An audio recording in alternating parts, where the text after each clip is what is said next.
deputado federal André Janones, que nós falamos muito ontem aqui sobre ele. O André Janones, do Avante, ele publicou na tarde de hoje uma informação falsa sobre o grupo Jovem Pan. Em seu perfil no Twitter, o parlamentar disse, abre aspas, acaba de ser determinado que a Jovem Pan retire todos os conteúdos com fake news a meu respeito do ar. A emissora também foi proibida de divulgar qualquer nova notícia falsa envolvendo o meu nome. Fecha aspas. O grupo Jovem Pan nega o recebimento de qualquer notificação judicial envolvendo o deputado federal André Janones. Marco Antônio, não entendi essa publicação. William, aqui é uma estratégia muito comum que o pessoal da esquerda utiliza, que é o seguinte. Eles precisam render nas redes sociais. Eles precisam criar engajamento, com base nos estereótipos que eles já disseminam a respeito da Jovem Pan. Eles chamam Jovem Pan de emissora bolsonarista, rádio bolsonarista, né, porta-vozes do governo. Eles usam dessa tática para criar uma ojeriza, para criar uma sensação, né, um sentimento na militância deles de ojeriza, de nojo, de terror da Jovem Pan. E a gente vê, né, a minha interação com o Piperno, a presença de outros comentaristas dentro do grupo Jovem Pan que tem visões completamente diferentes. E outra coisa, é importante destacar que até os comentaristas de direita, que se identificam mais à direita, eles não têm consonância em absolutamente todos os assuntos. Existe, sim, pluralidade aqui de opinião e discordâncias pontuais com relação a vários temas. Só que, como ele é essa espécie, esse ser das redes sociais que ganhou fama, ganhou algum tipo de visibilidade com isso, com essa tática, a única coisa que ele está fazendo é usar isso daí para o ambiente das redes sociais e meio que continuar com essa retórica de olhem para mim, eu estou aqui, deixem o Lula fazer campanha em paz. Eu acho que tem uma estratégia aí de olharem para ele, chamarem a atenção da Jovem Pan para ele, enquanto passa o Lula com relação à retórica, com relação às gafes que o Lula comete, com relação aos absurdos que o Lula fala. Então, existe essa... ele está agindo meio que como um mágico. Você está olhando para um lado e ele está deixando passar uma série de temas relevantes e críticas que poderiam ser feitas ao Lula. Porque é isso, é um bravateiro. É uma pessoa que não tem conteúdo, é uma pessoa que gosta de difamar. Quantos anos você tem no jornalismo, Piperno? Uns 30 anos. 30 anos. Hoje, o Ciro fez um elogio à Jovem Pan sobre justamente a pluralidade da Jovem Pan, sobre esse espaço de debate que nós temos aqui. Você já teve a oportunidade de falar o que você fala em outro canal? A liberdade que você tem de fala em outro canal? De forma alguma. O William Travassos, aliás, é algo que eu sempre destaco. Eu tenho muitos amigos que me perguntam, puxa vida, lá na Jovem Pan, você está ao lado de tanta gente que pensa diferente de você. Fala, olha, esse é o menor dos problemas, porque isso é uma coisa, às vezes é um preconceito silencioso. Você sabe por quê, William? Em qualquer ambiente que a gente trabalhe, seja no jornalismo, no hospital, no boteco da esquina, ou na loja que vende roupa lá na 25, você sempre vai trabalhar ao lado de pessoas que pensam como você e de pessoas que discordam totalmente da sua maneira, da sua forma de encarar o mundo. Só que o que faz realmente a grande diferença entre um ambiente e outro é a forma como você pode expressar as suas ideias, divergentes ou convergentes. Então aqui eu posso dizer absolutamente tudo que eu penso. E olha, eu estou muito à vontade para falar porque eu tenho 11 meses e meio de Jovem Pan. Daqui a pouquinho eu completo um ano. Em momento algum chefe desceu para falar, escuta, segura a língua, você não pode falar a respeito desse fulano ou daquele outro personagem.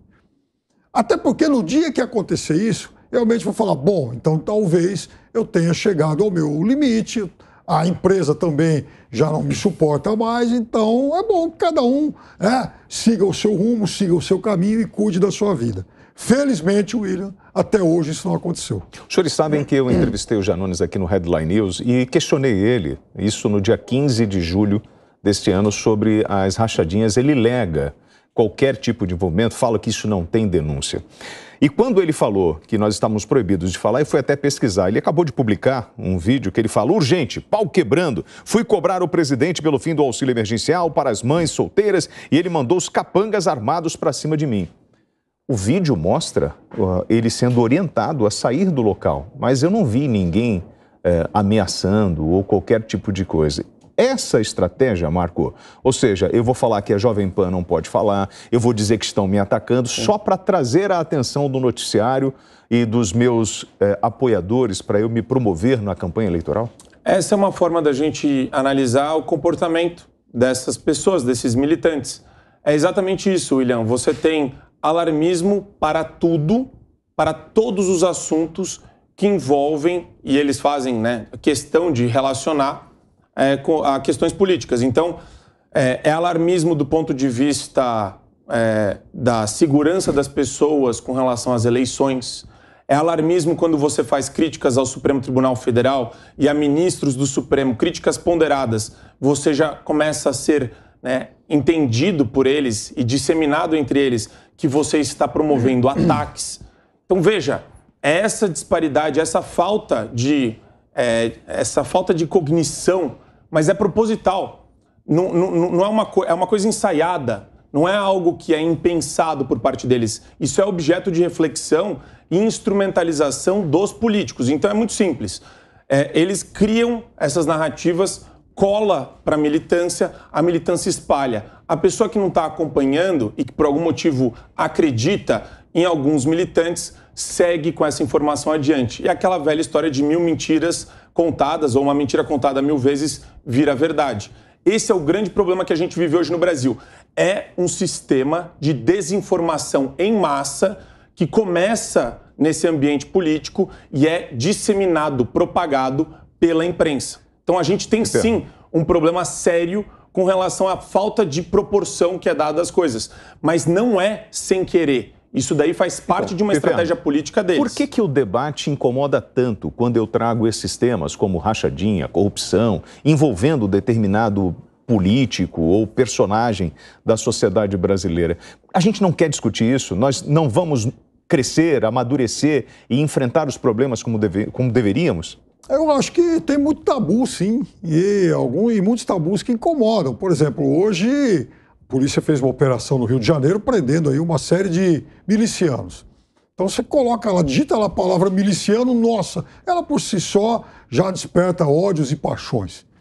Então, é claro que a gente tem que discutir tudo isso, sim, principalmente aquilo que é ilegal, aquilo que está à margem do Estado ou aquilo que não se enquadra nos conceitos, nos amplos conceitos, aliás, de democracia. Por exemplo, e aí eu venho aqui falar até do lado da esquerda. Por exemplo, o tema Venezuela é um tema que divide, é um tema que também, nossa, desperta ódios e rancores, amores, enfim, por parte de alguns. É óbvio que não se trata de um Estado democrático, mas também a discussão desse tema incomoda muita gente. Então a gente tem sim que discutir tudo, principalmente o que é incômodo. Eu não vou discutir, por exemplo, olha, puxa vida, o Fábio Pipero tem olhos verdes ou azuis, isso é uma coisa irrelevante. Agora, os temas que incomodam, sim, eles têm que ser muito debatidos, e inclusive por quem tem mais proximidade com esse tema. E essa é a beleza da liberdade de expressão, porque você consegue diferenciar, discernir o embusteiro, aquele que não tem conteúdo, aquele que não tem algum tipo de expressão ou que realmente está carregando uma mensagem construtiva, propositiva e boa, daquele que tem uma má mensagem, que tem um conteúdo ruim. Você tem o lado bom, que você consegue enxergar. Como que você consegue promover o debate? Sempre com mais liberdade. Nunca estabelecendo critérios para falar, escuta, esse tipo de coisa você não pode dizer. Isso é um ataque. E esse é o grande problema hoje da esquerda. Por isso que eu aponto o autoritarismo da esquerda.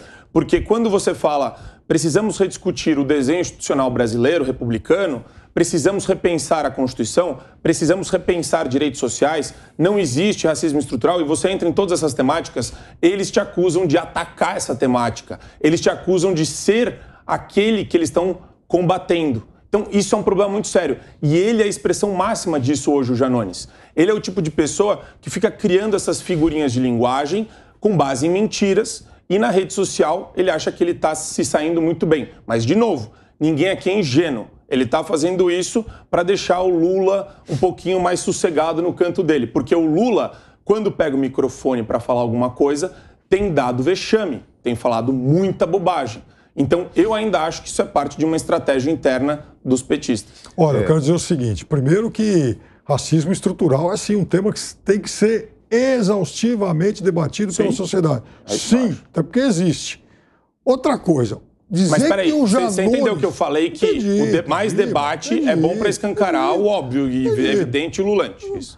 Agora, o Janones não é a máxima expressão de coisa nenhuma. Ele era um político de quinto escalão e por conta de suposta habilidade em redes sociais, ele se ofereceu à campanha do Lula e foi aceito. Né?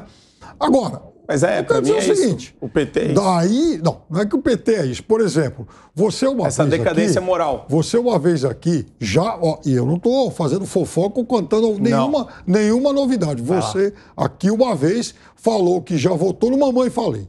Muito bem. Pois é. Você votou no Mamãe Falei? Me arrependi. Arrependeu. O Marcos já falou sobre isso aqui no 3 em 1. Mamãe Falei, ele também foi alguém que, em 2018, foi uma daquelas faces da nova política ou da política antissistêmica, do novo na política, que se aliou a Bolsonaro. Só quero ver onde você vai chegar. Mas, não, eu quero dizer o seguinte, que Mamãe Falei, que hoje já mostrou-se, comprovou-se, aliás, uma figura lamentável, naquele momento ele foi útil às estratégias de divulgação de todo aquele ideário bolsonarista e da suposta nova política. Alguém que apareceu, aliás, que foi, catapultado ao estrelato político por conta do uso hábil, indiscutivelmente hábil, das redes sociais. Deu certo naquele momento.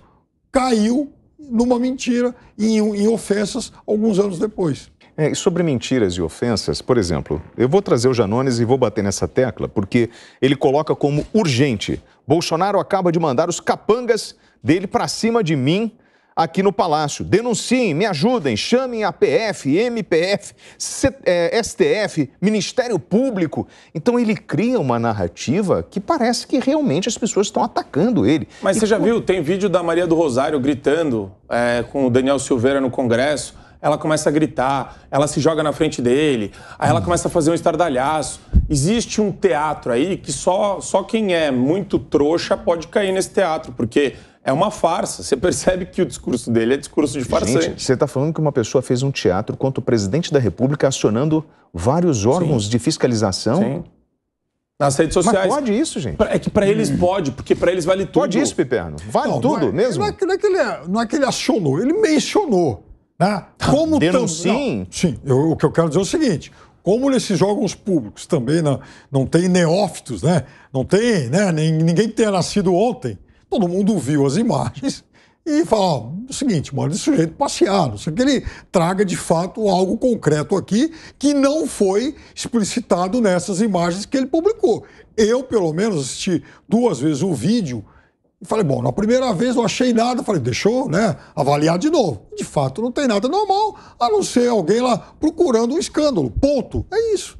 Alguém procurando mas escândalo? Aí que tá, Piperno, não é normal uma postura de um ser humano procurar um escândalo. Depende Isso daí não é normal, pessoa. Especialmente quando você fala de uma pessoa que está encarregada da campanha petista nas redes sociais. Isso é bizarro, Piperno. Não dá para você colocar aí um caráter de normalidade nisso daí.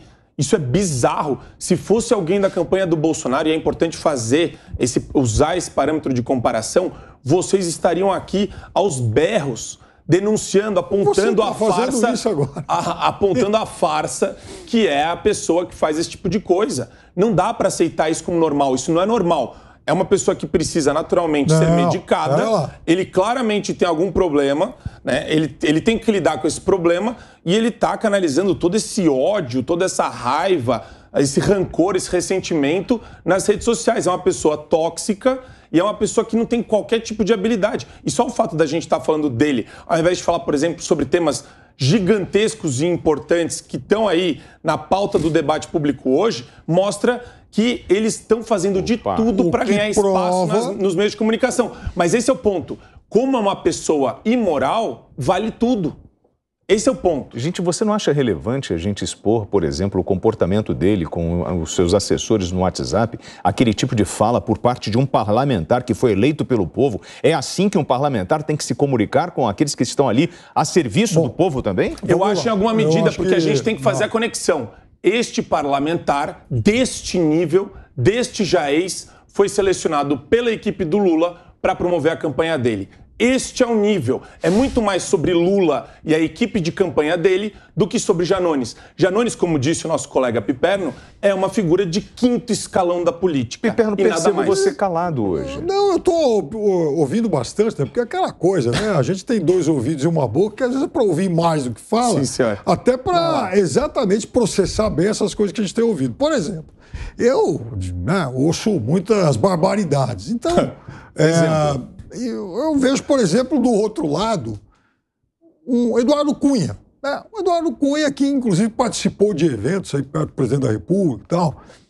Veja, eu também não vi assim, né, nem ninguém ficando rubro por conta disso. Falei, puxa vida, é o Eduardo Cunha, né, que já aprontou tanto e tal. Uma figura, enfim, demonizada há pouco tempo atrás e hoje está aí de novo, né, tendo a sua imagem praticamente recuperada aí por parte das hostes lá do outro lado, e também eu não vejo assim essa indignação, até porque em política, mais que em qualquer outro segmento de atividade, a indignação é sempre muito seletiva. Vamos lá, só para aproveitar o gancho que o Piperno deu... Mas falar, por exemplo, sobre o Eduardo Cunha e a condenação dele em corrupção, você acha legal, Marco? Desculpa, quem? O Eduardo Cunha?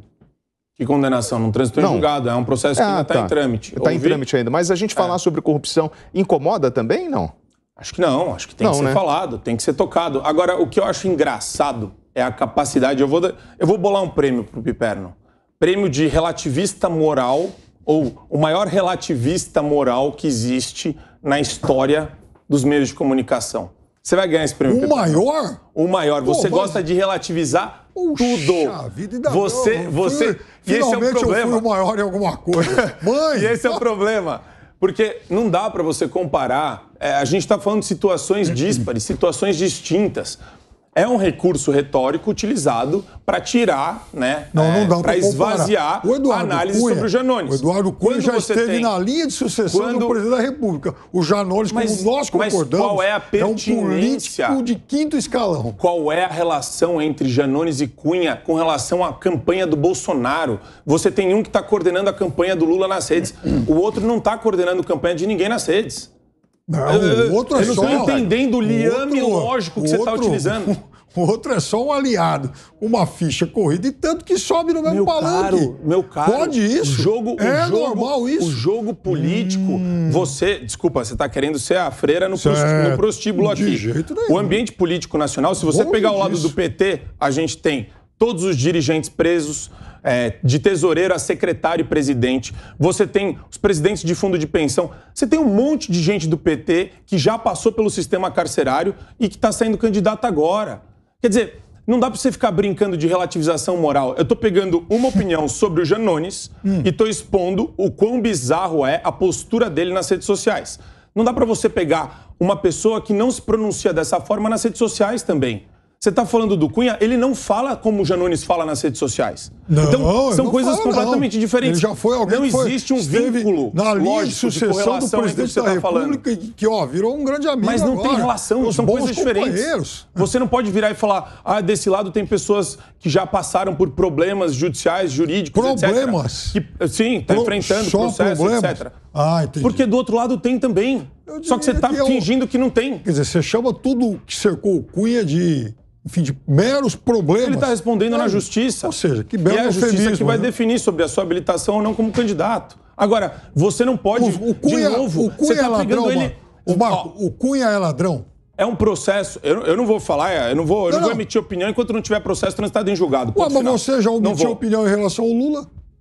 Mas o Lula a gente tem provas, evidências, você tem todo o arcabouço jurídico normativo. Já teve processo transitado em julgado? Com o Lula aconteceu uma coisa, e a gente vai ter que reiterar aqui, que chocou a nação brasileira, que foi o recurso ao Supremo Tribunal Federal, que permitiu que ele fosse, e a gente usa essa expressão, descondenado. O que é a descondenação do Lula? Por que ele foi descondenado, Marco? Por que você ele não foi? é mais culpado por conta de um CEP. Não. É por conta de um CEP. E vem cá. É por conta de um CEP. E a suspeição do juiz? O CEP não deveria ser Curitiba, e a suspeição deveria do ser juiz? Brasília. Isso veio depois. Não, mas então, o grande problema... então ele foi descondenado por 2 processos, né? Não. O CEP e a suspeição do juiz. Isso veio depois, com a medida de repreensão. A suspeição do juiz. E outra coisa... esquecemos então da outra parte. O que choca a República não é só essa mobilização do Supremo em favor do Lula, mas como isso tem sido, né, utilizado no Supremo Tribunal Federal, que é uma postura ativista em desfavor de grupos conservadores e pessoas de direita. A gente tá vendo um Supremo ativista como nunca antes na história do Brasil. E isso está deixando as pessoas indignadas. Isso não deveria estar nem no debate nosso aqui de programa político partidário. Mas, infelizmente, a gente tem que debater, porque nessa semana a gente teve casa de empresário invadida. Então, gente...